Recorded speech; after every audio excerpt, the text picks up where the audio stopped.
Live from the House of Bacon at the Transit Music Lounge, it is us. WrestleMania is almost here. Almost here. And we have pretty much the card, about 99% of the card, I think, made up. And what are your impressions thus far? I think it's an interesting lineup for sure. I mean, I think that just to kind of start things off, I think that they've leaned heavily on the women's division a lot more this year. I'm not sure exactly where the placement of those matches will be, but the Alexa Bliss versus the whole roster on SmackDown. What the? Are you kidding me? Okay, we may not have matches for everybody, so we're just gonna put everybody into one match. Okay, sure. But yeah, I mean, starting with Goldberg and Lesner, Brock Lesnar, is there any doubt that Brock is going to win that? Is there any doubt in my mind? Yeah.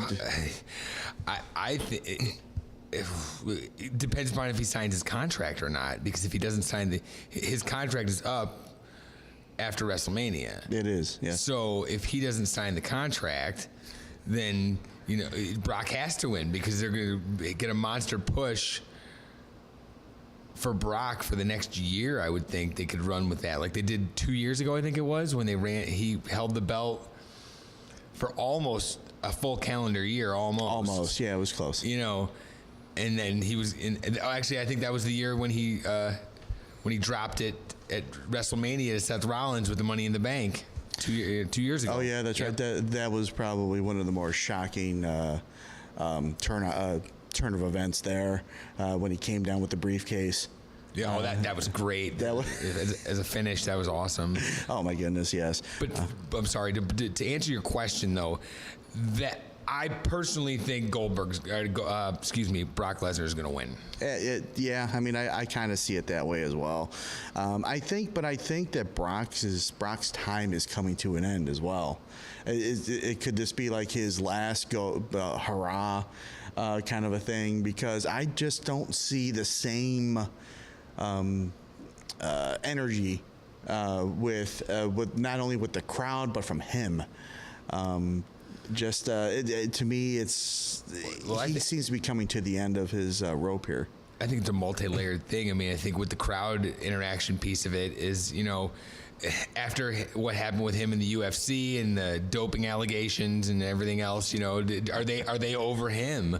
As they're like, okay, this monster and everything, they're just kind of done with him, And I just kind of look at him and it's like, when you look at Brock Lesnar, he is a legit champion. Mm-hmm. It's not like, and I hate to bring him up, but John Cena, he's 16-time WWE champion, but never did anything else really. Brock went to a legitimate fighting organization, beat the hell out of somebody, and actually won a title. So he brings a lot of legitimacy to the WWE in that respect. But his character, I think, is not. I think it's passé. I think he's about done. To correlate to the match, though, do you think by Goldberg beating him so handily, not once, but basically twice in the Royal Rumble as well, he didn't beat him, but he knocked him out so fast, you're killing any heat, maybe not heat, but any way that Brock was over as a monster. You're killing it with Goldberg right now. That could be a huge part of it, though. Absolutely, I think you're right about that. I mean, you have this guy you've built up being this monster and this unbeatable force, and then all of a sudden you bring a guy who hasn't wrestled in 12 years, was it? Mm-hmm. A little over a decade, and he beats him in like a minute and 20 seconds. Mm-hmm. That kind of kills the whole thing right there. I mean. Yeah. So now, what do you do? I mean, do you let Goldberg have another month?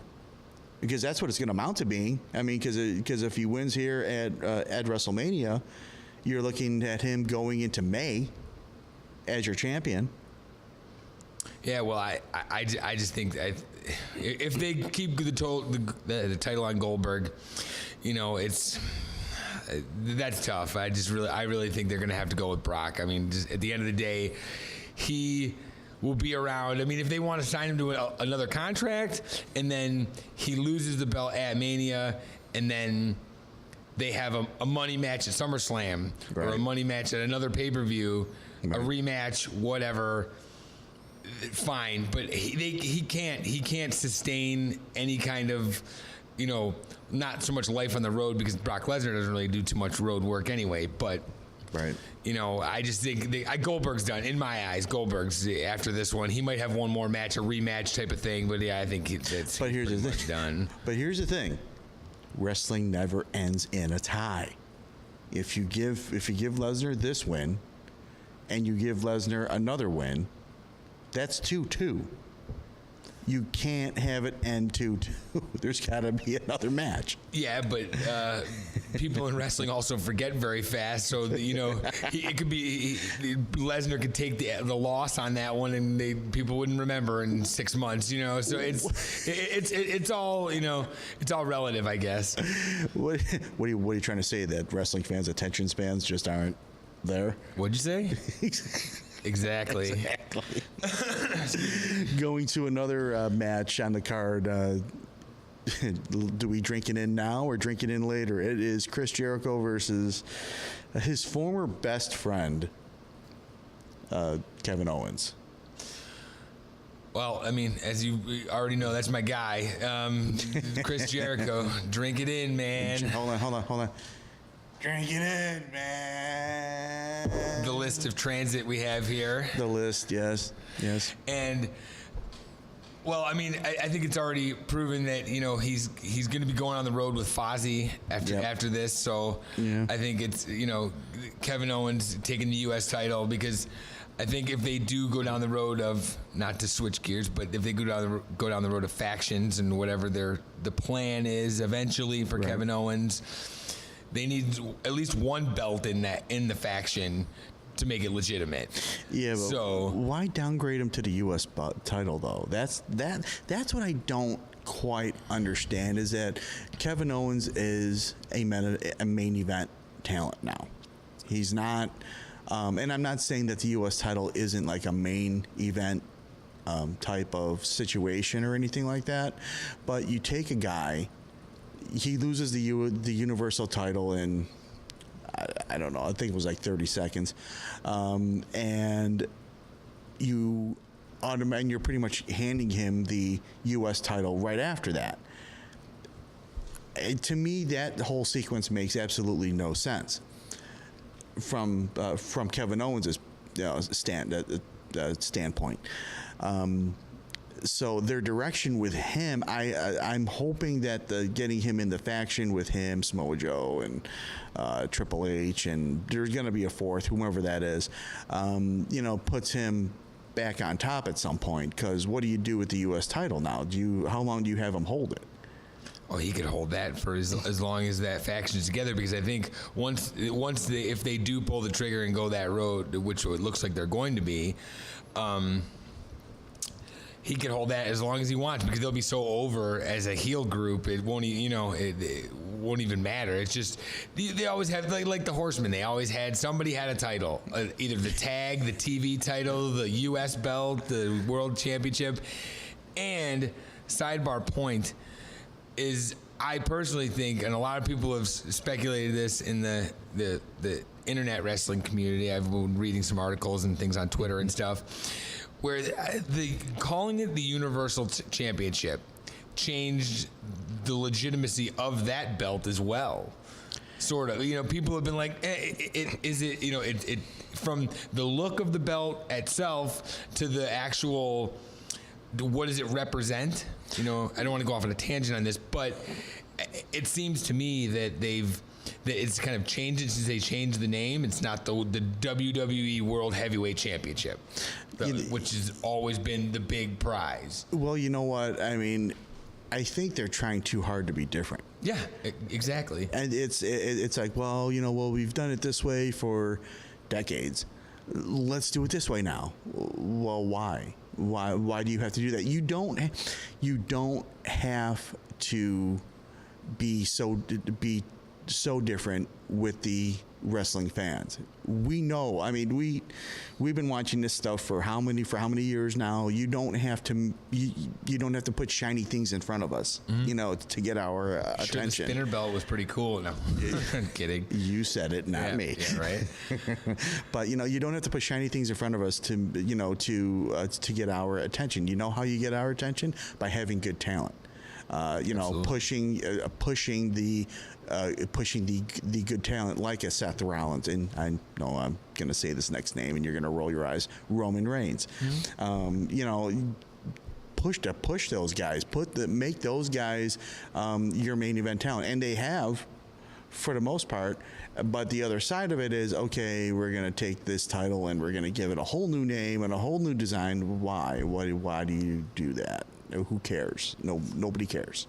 Well, and that's my point. Is like, is the legitimacy whether or not Kevin Owens has the U.S. belt or I didn't give a crap that who's the Universal Champion. I'll be honest with you. Yeah. I mean, but I'm an old school guy, and I like the old school Ric Flair belt from the World Heavyweight title. That was a great title. Yeah, wasn't it though? But that's just me. But I do think that one of them has to have a belt for sure with the faction thing. Well, of the two. Of the two guys, it's got to be Kevin Owens. Samoa Joe is more like your muscle, your. He's your Arn Anderson. Yeah, he's your Arn Anderson. Kevin Owens is kind of like your. I don't want to say Ric Flair, but he's a mouthpiece. He's a mouthpiece. He can more than hold his own on the mic. Yeah, absolutely. Yeah. And then you have your Triple H is your J.J. Dillon. Oh, for sure.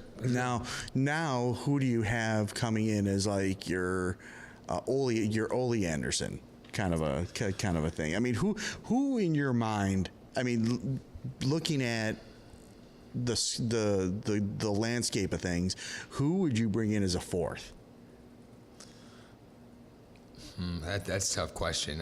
Off the top of my head, it's I can't even think of a heel that's that over that you would put in, because the Ole Anderson spot was interchangeable after the first 3 years of the Horsemen with Barry Windham, Lex Luger. I'm not going to get into the history of it, but there was probably 10 different guys that went through that revolving door. I mean, do you put, Randy Orton's not going to go back into anything like that, I have a name for you. Okay, please get, because I got nothing.